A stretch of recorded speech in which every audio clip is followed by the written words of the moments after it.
shopgear.com. The following is a presentation of the Gear Radio Network. Oh, hello everybody.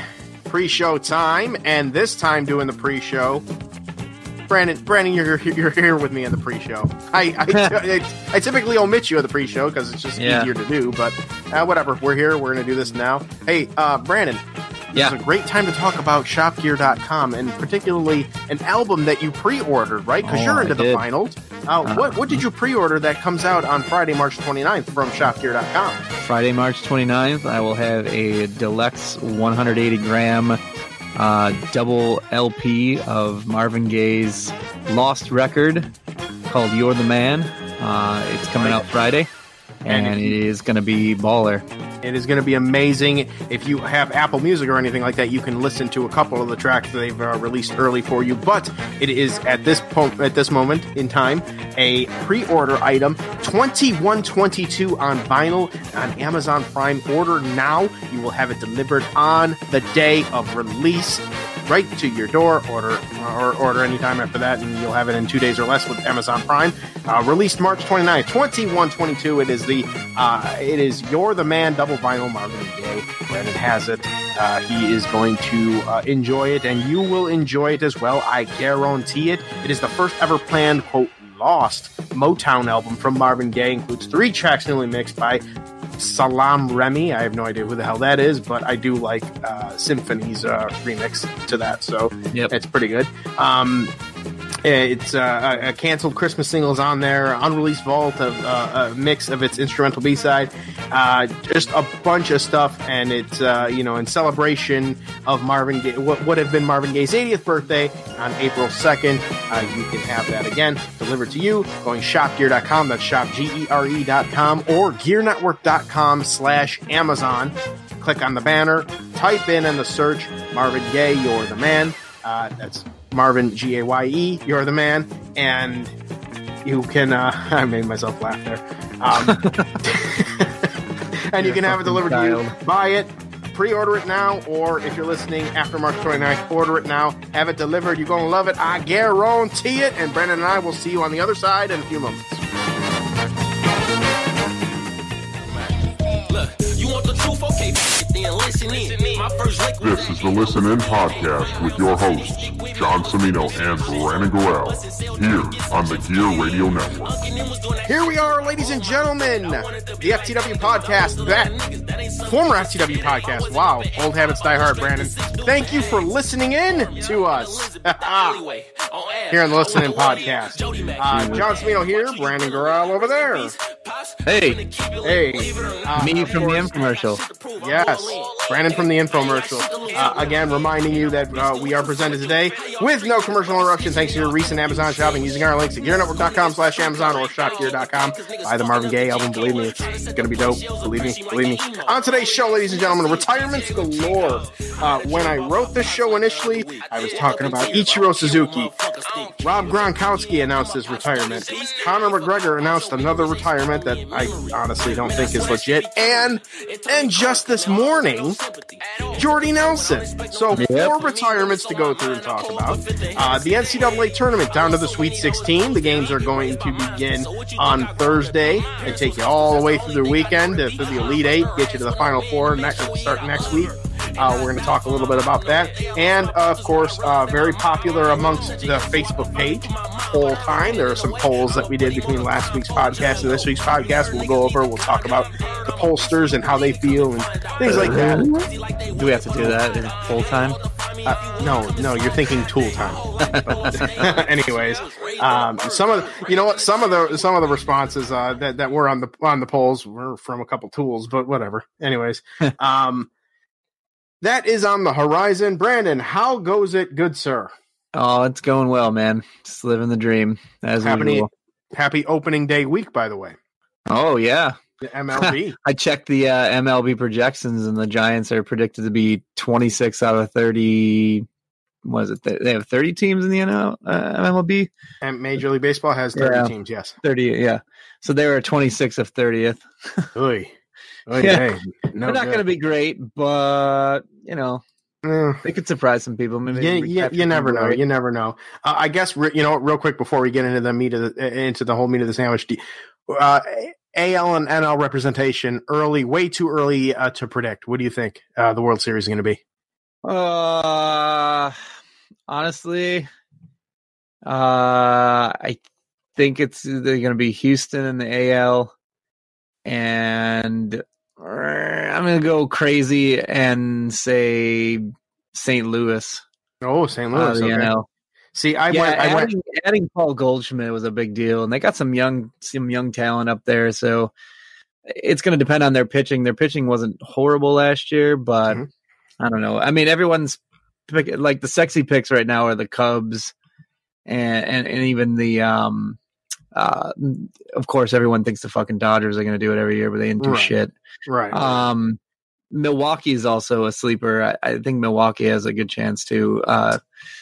I just want to see if they weren't a fluke last year. I had on mine. I also as well had Houston, but I had Houston over LA. So again, I don't want to see that fucking World Series. I had that happening again. You know what? LA does well enough to lose in the World Series. I just don't like their roster now, though.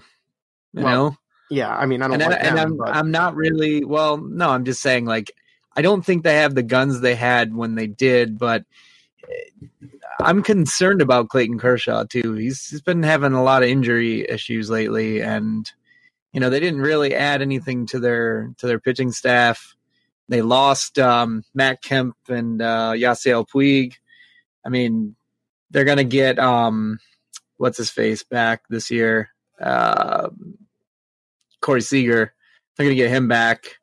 They got Max Muncy, but some of these guys could be flukes. I mean, their catching core is Austin Barnes and Russell Martin. I don't know if I trust that catching core. You don't think Russell shows muscle? No, he's freaking old. So I don't know. I mean, their outfield's got question marks. I mean, Bellinger is obviously a stud. All right. But can they get by with Kike Hernandez and AJ Pollock? AJ Pollock's a good ball player. I forgot they got him too, but all right. I don't know. Fair enough. Well, I don't know. I just don't think they have enough this year. Very, very, very, very, very long season. And it is set to begin. It is set to begin. I'll do what I have been doing lately which I'll watch like the first few weeks. And then I get wrapped up in the hockey playoffs and then the NBA playoffs. And then after the All-Star game, I start to pay a little bit of attention more. Oh, and I start really paying attention end of August. Yeah. Actually, usually after the waiver deadline. That's usually, but I think that's, pretty much everybody, right? Because there is a degree of, I'll probably be paying more. Oh yeah. The Sir Romeo reports will definitely happen. The Sir Didi report. I'll be paying more attention, I think, between, the end of the second week of opening weeks and the All-Star break, more attention to the Red Wings, locally here. So I'm loosely involved with them and be going to games there, and taking in that experience as I always like to do. Perhaps even getting Grant Anderson on here in some some way, shape, or form to talk some baseball and other things with us. But speaking of baseball, let's head right into what we call because we named this episode the Retirement Home, and we added adding 4 names to the Retirement Home. Let's start. In the world of baseball, Ichiro Suzuki combined 28 seasons played between Nippon Professional Baseball and Major League Baseball. 9 seasons with the Oryx Blue Wave of the NPB. He played with the Seattle Mariners from 2001 to 2012, the New York Yankees from 2012 to 2014, the Miami Marlins 2015 to 2017, and then closed out his career playing in Seattle for the majority of 2018 before he took an office role and then came out to play in the Japan series in 2019. So they include that there as well. His Major League Baseball stats, I didn't go with the NPB ones, but just the Major League Baseball stats alone. 10-time All-Star. He was the AL MVP and Rookie of the Year in 2001, a 10-time Gold Glove winner, 2-time AL batting champion, 3-time Silver Slugger Award winner. He has a combined, between the two, this is the only one that I did here, a combined 4,367 hits, 1,278 of them being in Nippon, and 3,089 hits in Major League Baseball, a career batting average of .311 in Major League Baseball, 509 stolen bases. Obviously, Brandon, he's walking into Cooperstown. My question to you is, will the baseball voters vote him in unanimously now that unanimous Hall of Fame vote streak has been broken with Mariano Rivera and presumably with Derek Jeter this year? Jeter's not going to get unanimous. He's not. You don't think? Unanimous. You don't. Well, what about Ichiro? Well, the question right now is Ichiro. Ichiro, maybe. And what are your thoughts on his legacy? Because he didn't win any championships. Okay, that's fair. I think that's where they're gonna hold it against him. Jeter, he's not. The reason Mo got voted as a unanimous is he was like super. Just he was his stats were ungodly. Mm-hmm. He was almost unhittable at times. He's a lot different. Like Jeter was a good player. He was a really good player. He was a really good captain. But he was a really good player. He was a pretty good player on a really good team. I don't think he's unanimous Hall of Famer. I think there has been players who have gotten in with better stats and better careers than Jeter's had.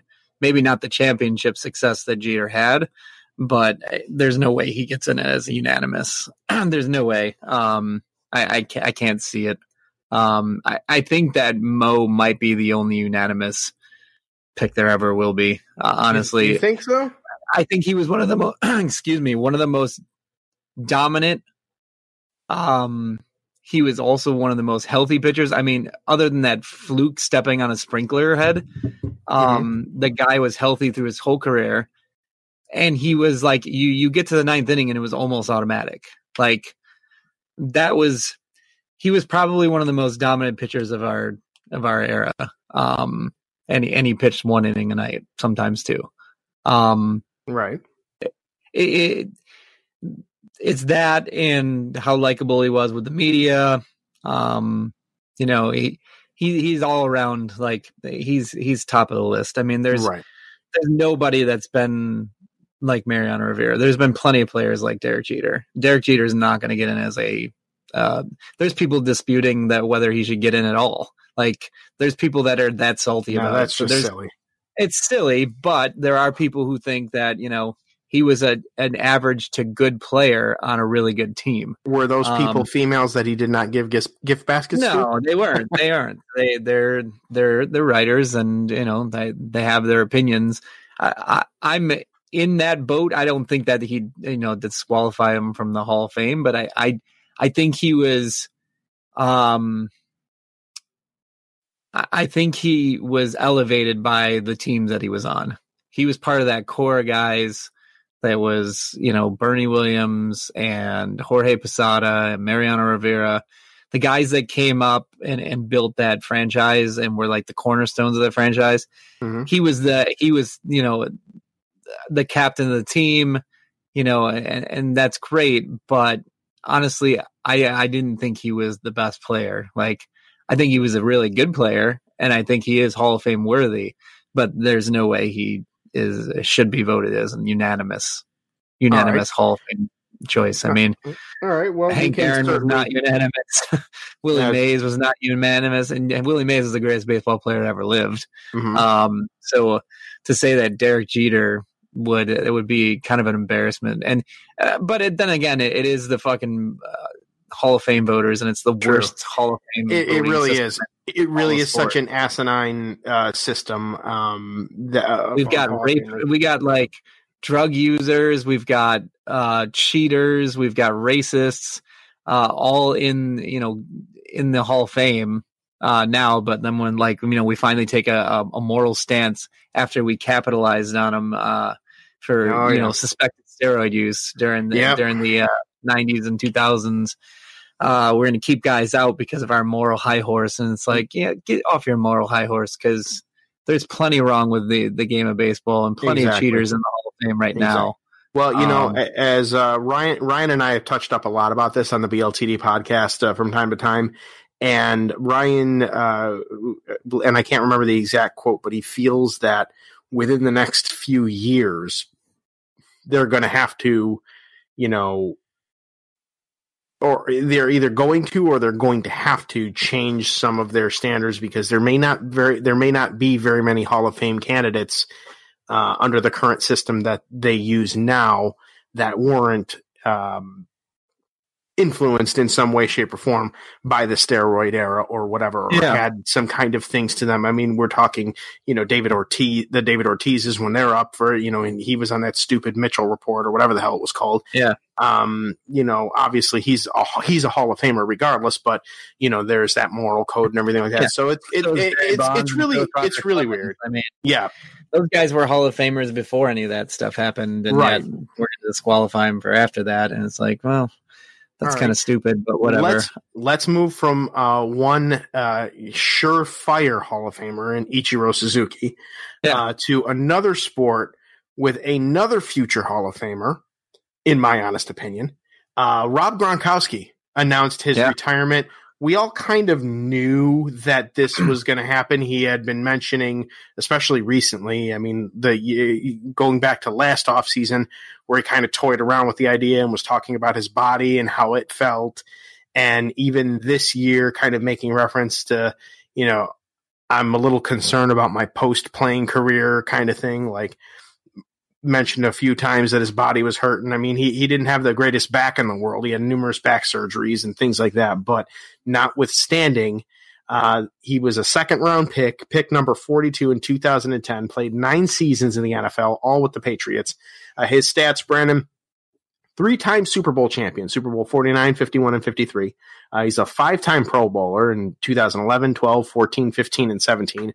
Comeback Player of the Year in 2014. It was after one of the back surgeries that he had, and he came back from that. He was the receiving touchdown leader in 2011. Now here are the next set of stats I'm going to give you. One of which, may not, in comparison to the Antonio Gateses and what's his name, Tony Gonzalez is of the world or whatever, may not seem like, oh, well, this isn't Hall of Fame worthy. But before you give your take on that, I'm going to give the first set of stats, and then I'm going to add to it the second set, and then we'll go from there. So the first set of stats, his career in the regular season, 521 receptions, 7,861 yards, and 79 touchdowns. But that is 115 games. Now you add to that in 16 playoff games. So that equates to essentially another season of football. 16 postseason games. 81 receptions, 1,163 yards, 12 touchdowns. He's considered one of the best tight ends to ever play the game. Nobody in the right frame of mind disputes that fact. Yeah. So I ask you, Brandon, not only his thought, you and I both agree he's going to Canton. Right.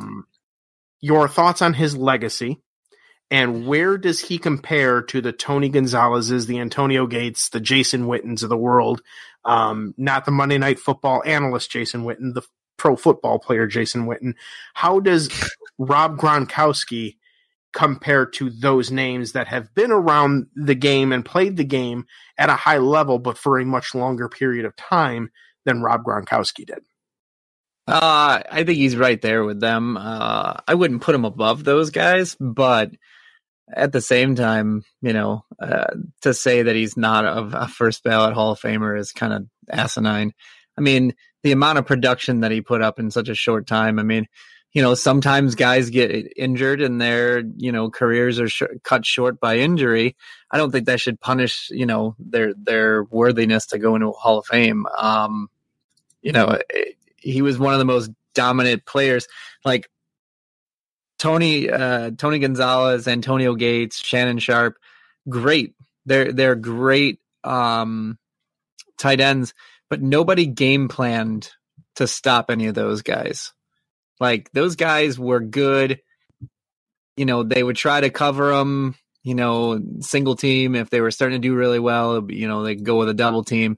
But Gronkowski was a constant double team. Like, people were game planning to take him out of games and make him the focal point. That didn't happen with tight ends. I mean, how many tight ends do you hear about where, you know, our game plan is to stop the tight end in this game?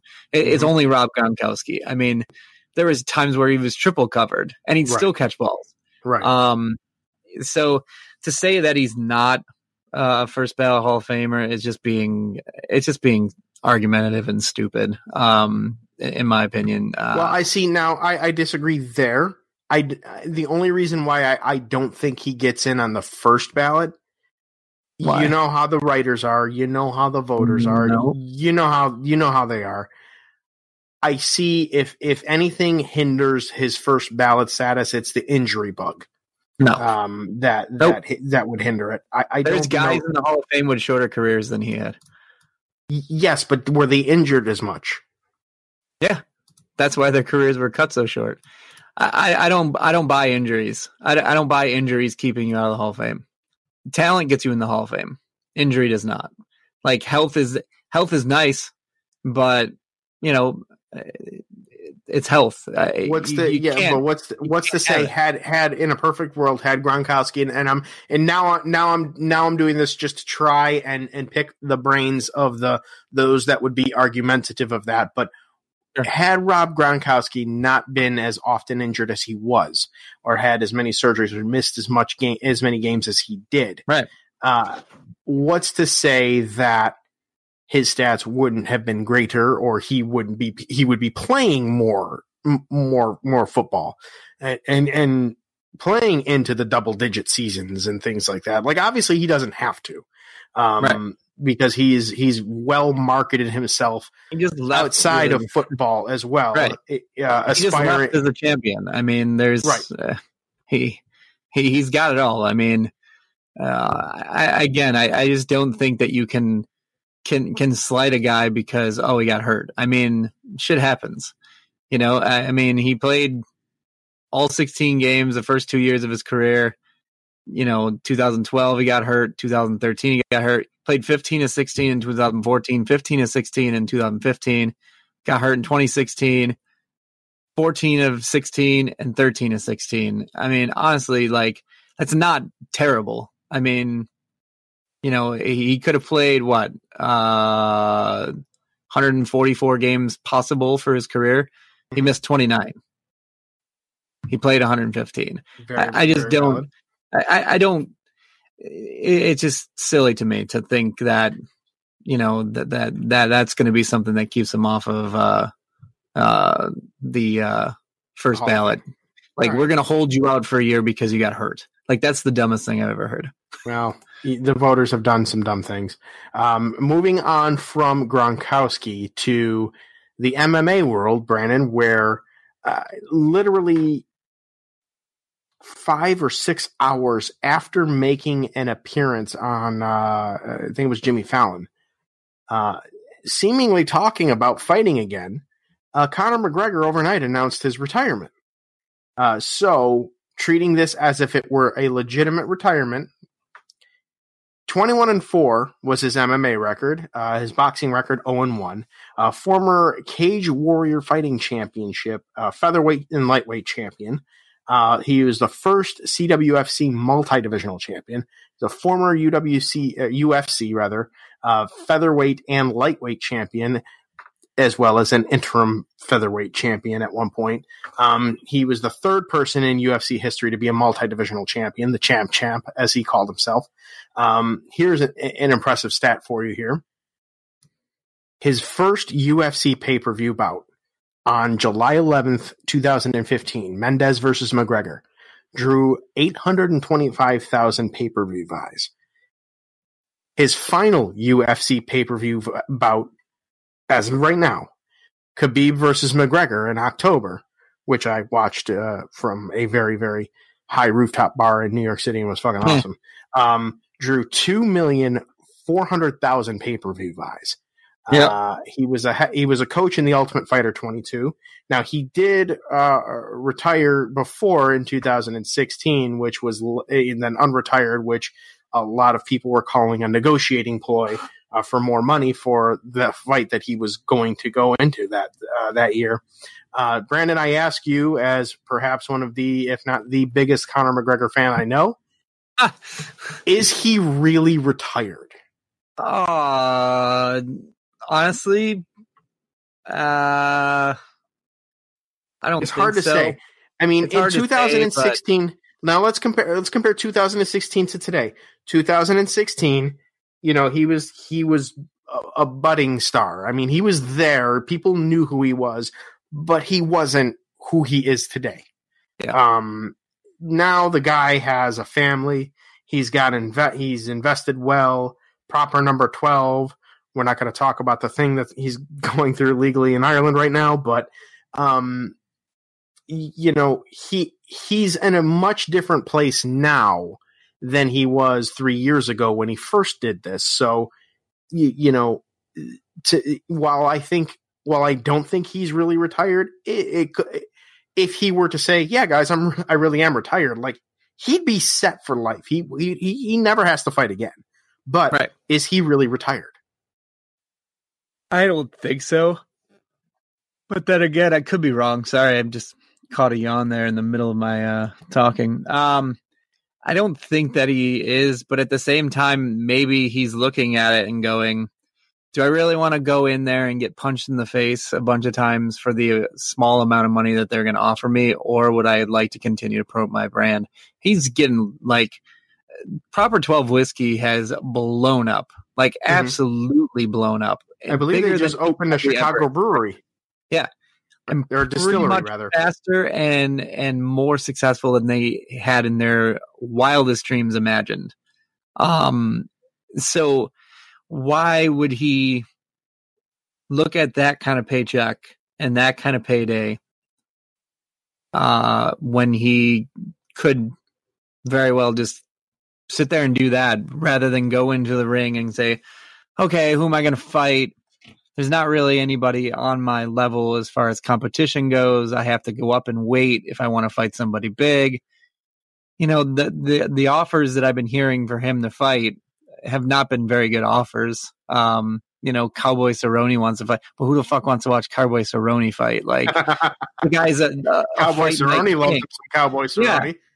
He's a fight night king. The guy's barely ever on pay-per-view. He's always an undercard. He's not a main event guy. And it's like, oh yeah, well, we're going to put him in a main event with Conor McGregor. Like, I think McGregor is at the point where he's done everything he can do.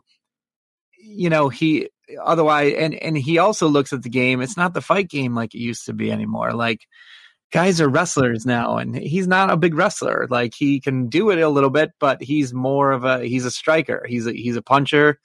And a lot of these guys that he's having to face are expert wrestlers, and they want to wrestle and they want to grapple and they want to get down on the ground. They want to get dirt. That's not the kind of fight he wants to do and go to. So maybe he does want to be done. Like, maybe they're, the offers of the fights were not good style fights. And he's like, you know what? Screw it. I don't need this. I don't want this. I'm good, retiring rich. Like, he was going to retire the first time to try to get more money. Right now, he's got more money. He's got money that UFC can't really offer him. Like, are they going to offer him another $1 million to fight, another $2 million to fight? That's butt wiping money compared to what he's getting right now. The guy's, you're making the Forbes list. You ain't making it off of UFC bouts. There just isn't enough purse money in there for that company. It's small potatoes compared to what he's doing right now. So, it's possible he's retired. I don't know if he will stay retired, but who knows? Now here are rumors that I'm hearing, not just about McGregor, but about Gronkowski as well. WWE. WWE is not small potatoes in comparison to the UFC. They have the money that they could give him to make an appearance to entertain. And he's already being rumored to appear at WrestleMania, quote unquote in the crowd, with the major emphasis being placed on Ronda Rousey being in the main event of the event in the first weekend of April. They've already talked about, throwing his name out there, bringing him in to be in the crowd to, cheer Ronda on, or not cheer Ronda, cheer Becky Lynch on, who is from Ireland as well.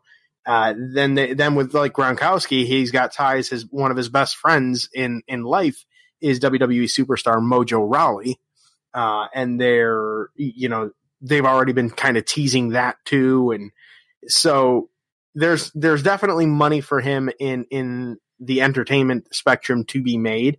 But you're very right. He doesn't need to make, he doesn't need to do a UFC fight when he could do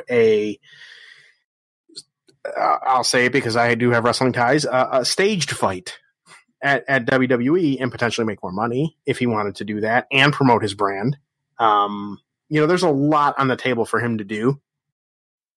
Yeah. So again, if he were to say, I'm legitimately retired from the MMA game, I could believe that because he is so much better off now than he was in 2016. But again, that's a wait and see thing. I'm not quick to close the book on him in a competitive fashion just yet. But some people are, and other people are like, no, he's just trying to get money and whatever. And he's like, yeah, okay, whatever. Just to follow up on that Gronkowski retirement real quick too. I was just looking at a couple of Hall of Famers. Earl Campbell played 8 seasons. He's in the Hall of Fame, and I believe he was the first ballot Hall of Famer. Dick Butkus played. He played 9 seasons, just like Gronk did. I love that name. And he played a total of 119 games. Different era. Okay. Different era. Their seasons were only 14 games. Okay. I think injury happens more in this game because it's faster. The guys are way stronger than they were back then. Back in those days, guys were smoking cigarettes at halftime and drinking Cokes. They sure were. Coca-Cola was hydrating. They were tough guys, and I'm not taking anything away from their toughness, but the guys that are playing now are they're monsters. Like, they're humongous, and they're so much faster speed wise. You're gonna get hurt. And they also play 2 games longer too.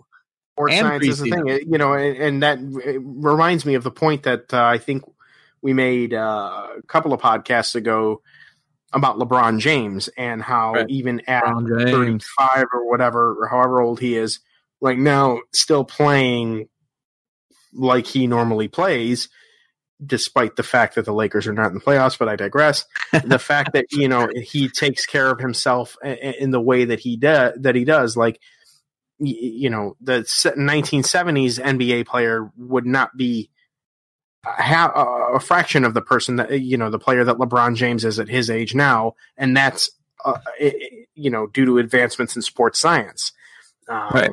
So yes, to your point there. Absolutely.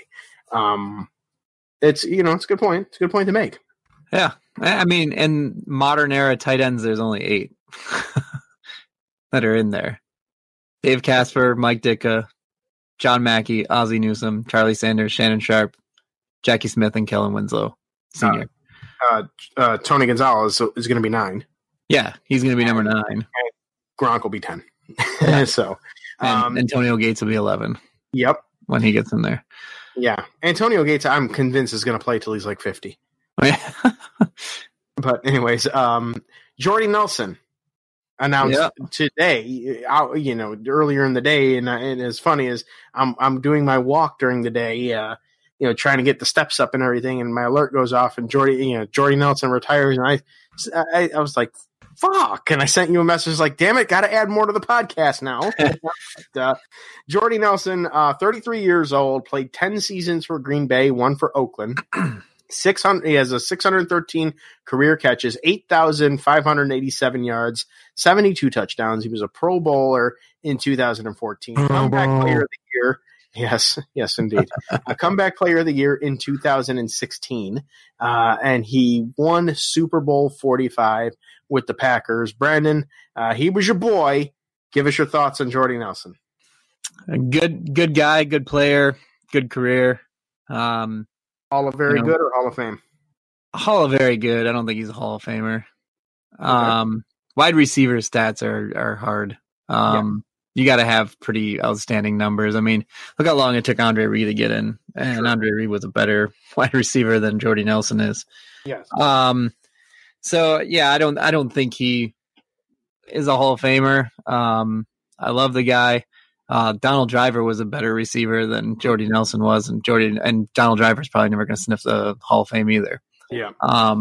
So, good player, had a great career. He's got money, but he's a simple guy. He's a farm guy, 33 years old, walks away with his health. Why not, Yes, absolutely. Absolutely. Never know. Assuming the AAF makes it to season 2 or and beyond, maybe he might get the itch at 34, 35, 36. Give it a try there. Doubt it. But to be honest, I don't see him as an itch kind of guy. I think he's a guy that's just going to go and work on his farm in Kansas, and that's where he's going to be all the time. All right. Very good. Now moving on to another sport, the NCAA tournament, Brandon. We are down to 16. Yeah. All the little guys are gone, sans number 12, Oregon. So beginning on Thursday, you're going to see these slate of games in some variation. Out of the East, number 1 Duke and number 4 Virginia Tech, and number 3 LSU, number 2 Michigan State. Out of the West, Gonzaga and Florida State, the 1 and 4, and the 3 against 2 Texas Tech and Michigan. Out of the Midwest, North Carolina against Auburn, the 1 and 5, Houston and Kentucky, the 3 and 2, and in the South, Virginia and Oregon, number 1 and 12 respectively, and Purdue and Tennessee, the 3 and 2. So I ask Brandon, with one perfect bracket remaining in the entire planet Earth, how's your bracket doing, my man? My bracket's doing great, man. I'm leading our pool, so I have no idea how I am. I think I'm second, but I have no idea. You currently are second, okay, but you have only 148 possible points left. Okay. And you have your champ listed as LSU, so that might hurt you too. Yeah, that probably will. I was going. Your final four is you're missing one in your final four already. Yes, and that's where I'm headed next. Do we change our final four based on what we have now, Brandon? Your final four is still in Michigan, Michigan State, Virginia, and Kentucky. Yeah. Mine is LSU. Was LSU, Gonzaga, Virginia, and Kansas. Kansas lost, so obviously I'm going to keep my 3, but I'm adding Kentucky as the 4th.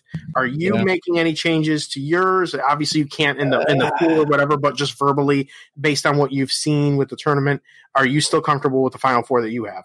The only one that I'm uncomfortable with is the one that I chose for national champion, and I didn't realize they had a key player that was hurt.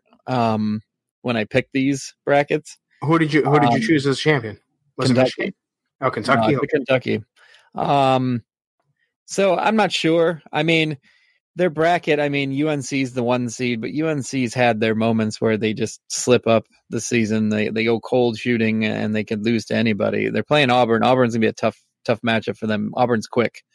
So I could see Auburn or Houston upsetting UK. I don't know. Kentucky's tough. Coach Cal really knows how to coach those guys up. So yes. There's a chance that guy could come back, but I'm not sure about it. I'm not betting on it. Are you a believer in Zion? Are you as big of a believer in Zion as Jim Nantz? No, I don't even have them in my final 4. Like, I can give 2 shits about Zion, to be honest. Yes. I think he's kind of overrated. I think they're looking at him in his size, and he has some skills. He's not a bad player by any means at all. No, but, not at all. They're hyping this guy up to be the next LeBron. I'm like, you might want to slow your roll. Like, I watched that game. They, by all intents and purposes, should have lost to UCF. They got away with a push on the back to get that rebound to off the missed free throw to get the putback and give them a 1-point lead, but they also got very fortunate roll on that last shot coming off. It rolled in and out. I mean, that was that close. Like a hair blows that other way, and UCF wins at the buzzer, and Duke is out in the second round. So I'm not buying Duke at all. They got a tough Tech team coming up, and then they either got LSU or Michigan State. So that's why I didn't even put them in the Final Four. I thought they had the toughest bracket, to be honest, out of all the teams, especially they nearly lost to Taco and. Well, that's what I'm saying. UCF. That's UCF. what I was just talking about. I just, I don't think they're that good. Okay. I think they're Duke, and Duke is always in it, but I don't see them as a national champion. Historically, Duke, there's a year or two here and there mixed in there, but historically, Duke usually makes it to, the Sweet 16, Elite 8 or whatever, and bottoms out. So, yep. That's what they do. And I feel the same way this I'm year. expecting them to do. Yeah. That's why I picked Michigan State out of that bracket. All right, very good. Well, next week we will convene about the Final Four and see if my final gone wrong for me and my final 3+1 is good, or if Brandon keeps his Final Four intact here. Now, moving on to the final segment of the show, poll time, ladies and gentlemen. Please don't do the Tim Allen thing again. But no. Actually, I'm in third, man. You're in third. Yeah, that Pat dude's got first right now, but he's got 2 less possible points, and he also has Duke as his national champion. So Pat G's in first? Yeah, he's in first by 2. He had 49 points. The first round. Right. Well, way to go, Turnbuckle Talk Radio's Pat G. But poll time, ladies and gentlemen. We did 6 polls on Facebook.com/ListenInPodcast, and I thank you all very much for all of your participation on that. You guys, between my list, the people that are on the page. Hold on. Before you go any further, I'm looking at his bracket. All this dude did was pick the favorites. Like, he legit just picked all the favorites for every game, and he was right because of it, because most of the favorites won. Like, his only one that he kind of went on a limb was Louisville, and that one killed him. But everything else, 1, 2, 1. His Final Four is all 1 seeds. It's Duke, UVA, UNC, and Gonzaga. Like, Jesus Christ. So, Pat G. By luck. It's not like he was like, "Hey, congratulations." That is the quickest way for him to go from 1 to 4. In the poll, in 2 nights. But I mean, he lost on the K-State one too. He had them as a 4. So his Final Four in each bracket, with the exception of Louisville, he had 1, 2, 3, and 4 seeds picked for all 4 of them to go to the Elite 8 or the Sweet 16. Let me find out. He just pairs down to the 1s and the 2. This fucking guy, all he did was play the favorites. He does. So he probably pressed the button that allows CBS to pick for you. I'm guessing. And CBS, just by an algorithm or default, picks all the favorites. No credit to that guy. He didn't fill out his bracket. Damn it, Pat G. Jesus Christ. His bracket was almost busted by a tip-in. I mean, he had Duke. He would have been toast. That would have been hilarious. All right, back to the polls. We did 6 of them, Brandon, and let's see here. We'll start with the one that was not the closest. After 7 weeks of the AAF, I asked on the Facebook page, "Are you still a fan?" Positioned it to all of the followers, the Sports Analyst Board, and the football and other lesser sports boards that we are on, which have a lot of people on there. Out of 165 votes, 92% of the pollsters, Brandon, said that they are a fan of the AAF. This, of course, came before the Sports Illustrated article that you shared with me earlier about, the AAF may not make it to season 2 because the NFLPA may not send down like younger talent that are signed to the NFL or whatever, which I think is very, very weird. I don't really know that I understand the whole thing, so I have to read up a little more about that and follow that story. But out of 165 votes, 92% of them say they are a fan of the AAF. Were you one of the 92% there? Yes, I was. All right. Pretty good. I do think that the AAF is, it's obviously not the greatest football, but it's not the worst either. It's not XFL 2001. And I do enjoy it, and I do enjoy some of the innovations. So I'm hoping that, the NFLPA can work with the AAF and let it sustain, because I don't think that this alternative league or this developmental league is a bad thing at all. Nope. For football. Not at all. But then we move to the next one, which you've said, Brandon, on a number of occasions, you're surprised it's not 100%. I positioned the better NFL duo. Note, I did not say quarterback, wide receiver. I said better NFL duo. Mm-hmm. I had to explain that very, very delicately to somebody on the San Diego Fleet fan board. But better NFL duo, Montana Rice or Brady Gronk. 86% said Montana Rice. Yeah. I was one of the 86%. I know you were one of the 86%. Absolutely. Why it's not 100%, I'm guessing it has to do with modern day Patriots fans that just weren't around or didn't appreciate Montana Rice. I'm not sure, but that was a significantly better combo than Brady Gronk. So. You had the greatest receiver of all time, followed by one of the most one of the original GOATs. Yeah, like Montana was one of the coolest under pressure quarterbacks. Also, by the way, a guy who did not enjoy very good health in his career. First ballot Hall of Famer. Did not lose a Super Bowl. No, he didn't. Either Gronk. Gronk was on the bench when they lost. He was injured. He didn't play. That's, you know what? He did remind everybody of that, didn't he? He did. I think at a Super Bowl press conference, he said, "Well, the only reason why we lost those Super Bowls was because I wasn't there," or something like that. Yep. Fucking it is. Yeah. See. All right. The next poll. Oh, were you adding more to that? No, I was just saying, Montana and Rice were they just were unstoppable. I mean, those guys were ridiculous. Who is more retired, Gronk or Conor McGregor? 85% of the pollsters said Gronk is more retired than Conor McGregor. Absolutely. Gronk is more retiring for health reasons. McGregor is retiring because he just doesn't feel like fighting. Here's one that I'm surprised was a little closer than it should have been as well.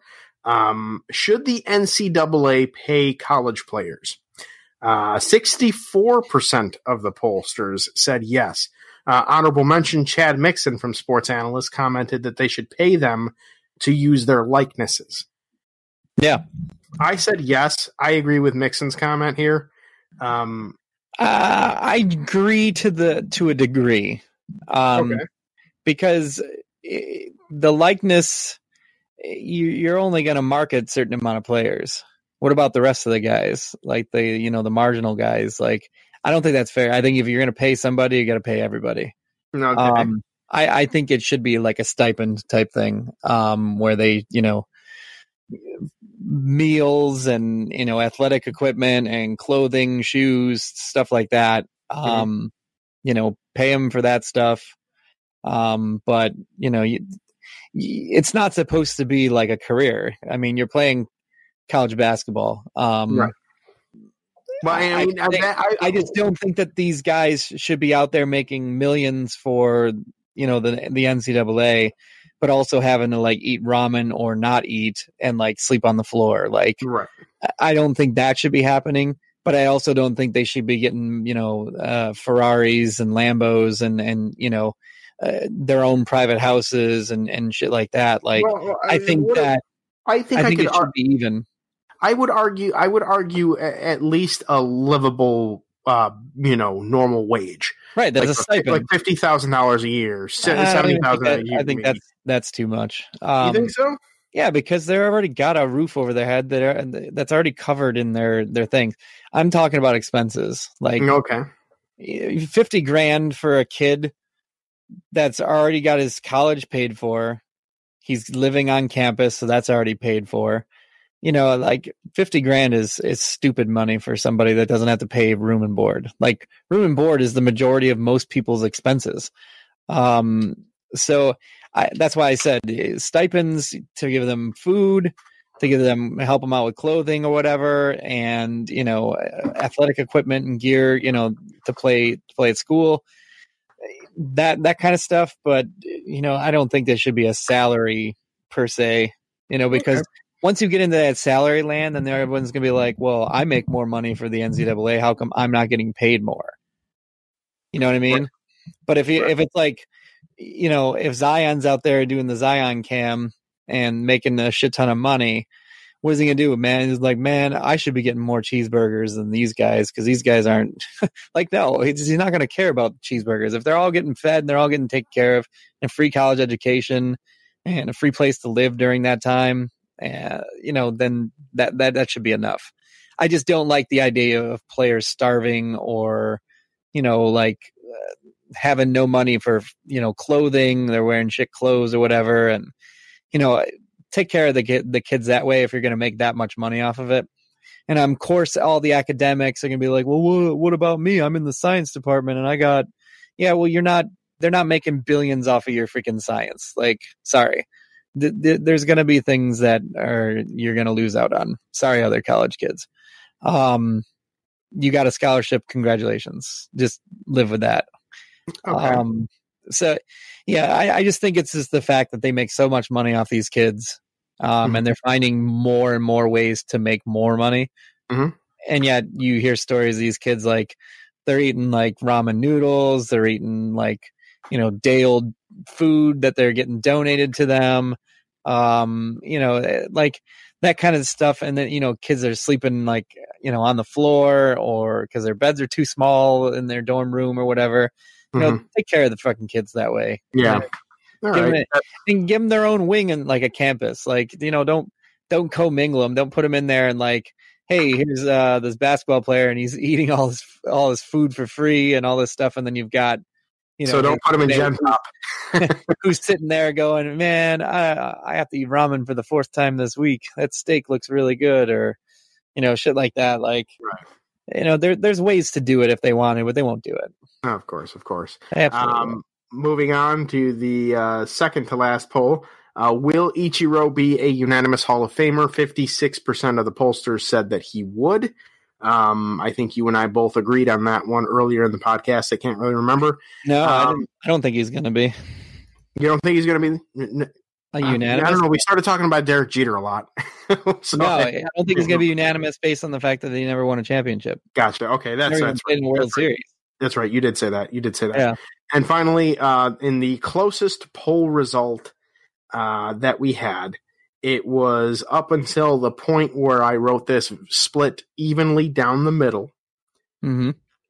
But by the time I wrote this, by the time I closed the poll, will Rob Gronkowski go into the Pro Football Hall of Fame on the first ballot? 51% said no. Yeah, that's just Patriot hate right there.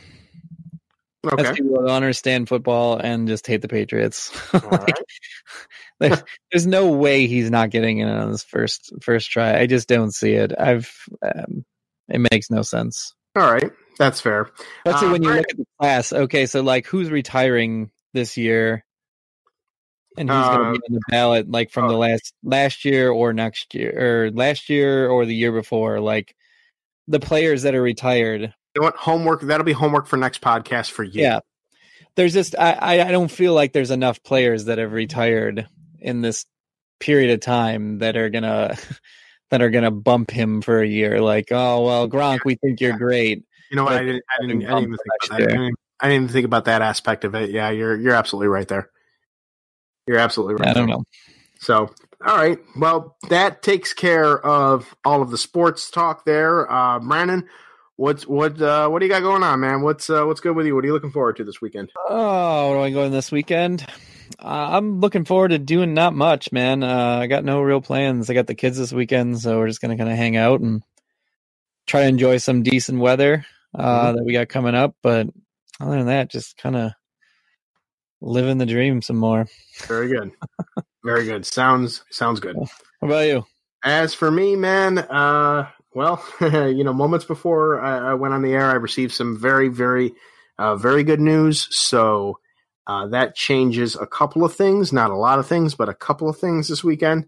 I do know I as well have the kids, and I think that my my Italian mobster father wants to take the girls to Chuck E. Cheese, and they're excited about it. He's not necessarily historically the most reliable person, so I hated the fact that he announced it to them. But we'll see. That it is may or may not be on the horizon. But pretty much, just hanging, probably doing some yard work if the weather allows, and just enjoying time with the family. Much more in a much better state of mind than I have been recently. Yeah. So, and I'll leave it at that. I'm not going to get too personal on the air, but sometimes good things happen to bad people, I guess. I don't know. But that's that. That's the podcast for the week, ladies and gentlemen. Thank you all very much for joining us, for listening into us, and for all the downloads, the supporting our sponsors, supporting our friends, and just it's good. It's good vibes, man. Good vibes. Ever since we made the brand switch, man, it's been invigorating, and I like it. So again, shopgear.com, ladies and gentlemen, get that goddamn Marvin Gaye album. It's gonna be great. It is. Grills is gonna give us a review on it next week. He doesn't know this yet, but he will. And that's awesome. So, Brandon, next week, shall we do this again? See. All right. Good day to you, sir. Good day to you. So long, everybody. Good Spanish, by the way. Thank you. Good night now. Flavor Flav. Give us a yeah, boy. Yeah, boy. See, boy.